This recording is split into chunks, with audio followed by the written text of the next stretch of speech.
અમે જ્યારે આ વિષય વિશે વિચાર્યું ત્યારે તાજેતરમાં બનેલી એવી કેટલીક દુઃખદ ઘટનાઓ નહોતી બની, પણ મનમાં ચિંતા એવી હતી કે આ બાળકો આપણા પોતાના એની સાથે આપણે જે રીતે કામ પાડવું જોઈએ, અને ખાસ કરીને શિક્ષક અને શિક્ષણ જગત એણે જ એમના વિશે જે રીતે વિચારવું જોઈએ, એને લગતી કોઈ વાત થાય તો બહુ સારું. બાલકૃષ્ણએ આ વિષયને સ્વીકાર્યો. અનુરોધ ઇવેન્ટ્સના સહકારથી આજે આપણે ભેગા થઈ શક્યા છીએ. તમે વાલી હો, આજે ન હો કાલે થાવ. બાળકની સાથે કામ કેવી રીતે પાડવું એ આપણા બધાની ચિંતાનો વિષય અત્યારે છે. હળવાશથી વાત ચોક્કસ કરી શકાય, પણ મુદ્દો બહુ જ મૂંઝવે એવો છે. અને એ વાસ્તવમાં એ એવું યુદ્ધ છે કે જેમાં તમે જાતે જ્યારે સમરાંગણમાં ઊભા હો ને ત્યારે ખરેખર શું કરવું જોઈએ એ તમને સૂઝે તો જ એમાંથી રસ્તો નીકળે. આમાં સફળતાની કોઈ ગેરંટેડ ફોર્મ્યુલા પણ નથી. જે બાબતથી મેં મારા બાળક સાથે કામ પાડ્યું હોય અને હું સફળ થયો હું, એ જ રીતે તમે તમારા બાળક સાથે કામ કરવા જાઓ અને સફળ ન થાઓ એમ પણ બને. શિક્ષણ પ્રત્યેની આપણી એના માધ્યમ ઇત્યાદિની બાબતમાં, શાળાઓની પસંદગીની બાબતમાં આપણી જે ઘેલછા છે એના દુષ્પરિણામો ધીરે ધીરે દેખાવા માંડ્યા છે, પણ હજુ દસકો લેશે ત્યારે ખરેખર ખબર પડશે કે જે બાળકને આ શાળામાં એડમિશન આપવા માટે આપણે રાતોના ઉજાગરા કર્યા, રાતથી આપણા ડ્રાઈવરને ઊભો રાખીને એનું એડમિશન ફોર્મ મેળવ્યું, એ શાળાના 11 વર્ષ કે 12 વર્ષના અભ્યાસને અંતે આપણે આપણાથી દૂર જતું રહે એવું બાળક તૈયાર કર્યું. એટલે મુદ્દા હવે વધારે ગંભીર થવામાં છે. વાલી તરીકે જે આપણે થોડા જાગૃત થવાનું છે, એ જે બાળક સાથેનું બોન્ડિંગ ક્રિએટ કરવાનું છે એને માટેનો આપણે સમય જ રહેવા નથી દીધો. મને વારંવાર એવું લાગ્યા કરે છે કે આ જે બાળક 2 વર્ષનું કે 2.5 વર્ષનું થાય ત્યાં સુપર મોમ્સ જે રીતે બાળકને ક્યાંક નાનકડી કિન્ડરગાર્ટન પ્રવૃત્તિ કરાવશે ને એવી બધી જે જાહેરાતો આવે છે એમાં મૂકી દેવા તૈયાર થઈ જાય છે. આ બાળક જન્મ્યું નથી હોતું ત્યારે તમે જે રીતે રન્ના દેના ઘોડા ખૂંદ્યા છે, એ પછી આ બાળક આવ્યા પછી તમે એને 2.5 વર્ષ પણ સાચવવા તૈયાર નથી. હવે જો એ 2.5 વર્ષે તમે આ બાળકને શાળામાં ધકેલી દો, ઈચ્છો કે તમારા જેવા બીજા 20 મમ્મી પપ્પાઓના બાળકો એ પેલી એક અંગ્રેજીના વિષય સાથે અથવા અંગ્રેજીના માધ્યમથી ભણેલી, બીએડ ન થઈ હોય એવી એક પ્રકારની કાર્મેલ એજ્યુકેટેડ છોકરી એ ક્લાસમાં એ 20 બાળકો સાથે અંગ્રેજીમાં જિંગલ બેલ કરાવે અને એનાથી તમારું બાળક જીવનમાં કંઈ બહુ પ્રગતિ કરી લેશે. આ ભ્રમણામાંથી જો મુક્ત નહીં થાવ તો શું દિવસો આવશે? જે બાળકને તમે 2.5 વર્ષ રાખવા નથી માગતા ઘરમાં, એ બાળકે તમને કેટલા વર્ષો રાખવા જોઈએ?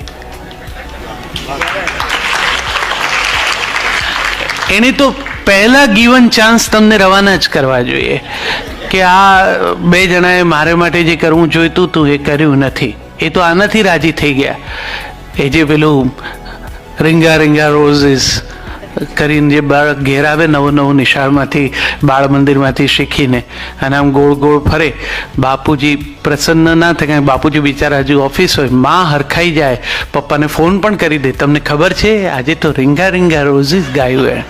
અને સાંજે તો એનું ડેમોન્સ્ટ્રેશન થાય પરિવારની વચ્ચે, પેલું રીંગા રીંગા કરને એટલે બાળક પાછું રીંગા રીંગા રોઝીસ કરતું ફરે, પડે, નીચે બેસે. આ 2 ગુજરાતી માધ્યમના મમ્મી પપ્પા કે અંગ્રેજી માધ્યમના હોય તો પણ એ સમજ્યા જ નથી કે આ જોડકણું ક્યારે અસ્તિત્વમાં આવ્યું હતું.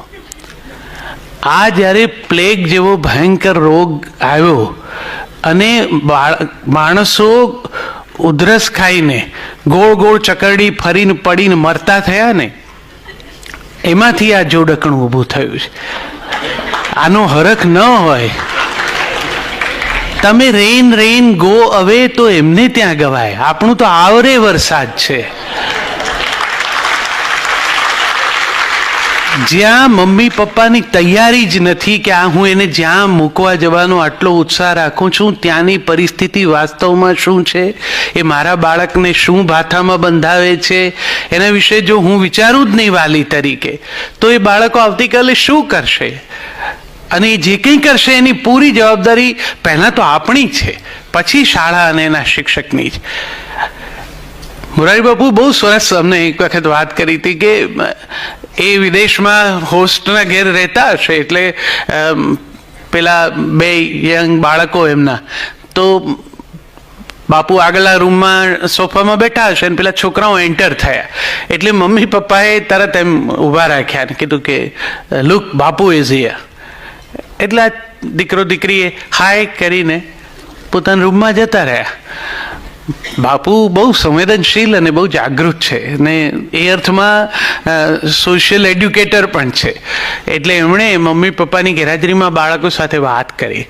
ત્યારે બંને એ જ કીધું કે આ બે જણાએ જ્યારે અમને એમની જરૂર હતી ઉપસ્થિતિની, ત્યારે અમને એક ટેલિવિઝન અપાવ્યું છે, એક કોમ્પ્યુટર અપાવ્યું છે, એક ફોન અપાવ્યો છે, પોતે હાજર જ નથી રહ્યા. તો એ જેમને પણ બોલાવે ને એ માણસો સાથે અમને બહુ એટલો બધો રસ નથી વાત કરવાનો. બહુ સરળ રમૂજમાં એમ કહેવાય છે કે એક ભાઈ પોતાના બાળકને સવારના જ ફટકારતા હતા, 2, 3, 4 થપ્પડ મારી દીધી. પછી બાળકે કીધું કે પણ મારો છો કેમ, એ તો કહો. એટલે એમણે કીધું કે આજે તારું રિઝલ્ટ છે ને, તો કે હા, અને કે મને આવતા મોડું થાય એવું છે. આટલી બધી ક્લેરિટી છે આપણને આપણા બાળકની સમજદારી વિશે, એના પરિણામો વિશે. આ દશામાં જો આપણે મા બાપ તરીકે બાળકોને ઉછેરતા હોઈએ, મને ઘણી વખત કેટલાક નાના જોઈને તો એમ લાગે છે કે આ એમના છે કે કોકના એમને આપ્યા છે. અને કેટલાક એટલા બધા બેદરકાર હોય છે આવા ઓડિટોરિયમમાં કે એમ આપણા ઘેર લઈને આવ્યા હોય પોતાના છોકરાને અને આમ છૂટું જ મૂકે એને પટ્ટો કાઢીને, અને પેલાને જે આખો દિવસ બાંધી રાખ્યું હોય એનો જે આનંદ એ આપણા ઘરમાં લે. આપણું સતત જીવ ફડકમાં રહે કે આ હમણાં કઈ વસ્તુ તોડશે, અને એની મમ્મી તો આપણી જોડે વાતો કરવામાં એટલી બધી મગ્ન હોય કે એના તરફ નજર પણ નાખવા તૈયાર ના હોય. બહુ જુદી જુદી રીતે બાળ ઉછેર થાય છે, અને આ બધાથી જુદા જુદા પ્રકારના નાગરિકો આપણી સામે આવે છે. અને મારી ચિંતાનો વિષય આ બાળકોનું ભવિષ્ય છે. આપણું તો ઘણું કર્યું, આપણે પાર પડ્યું ને હવે આટલેથી આગળ કંઈ થઈ શકે એમ નથી, એટલે આપણું રહેવા દઈએ, પણ હવે જે આપણા છે એના વિશે તો ચિંતા કરીએ. એક હમણાંથી સરસ ફોરવર્ડ થતો મેસેજ છે કે જેમાં એ વાત સ્પષ્ટ બહુ સુંદર રીતે કરી છે કે તમારું બાળક પણ દોડમાં પ્રથમ આવી શકે એમ છે, માત્ર તમે એની પીઠ પરથી ઉતરી જાઓ.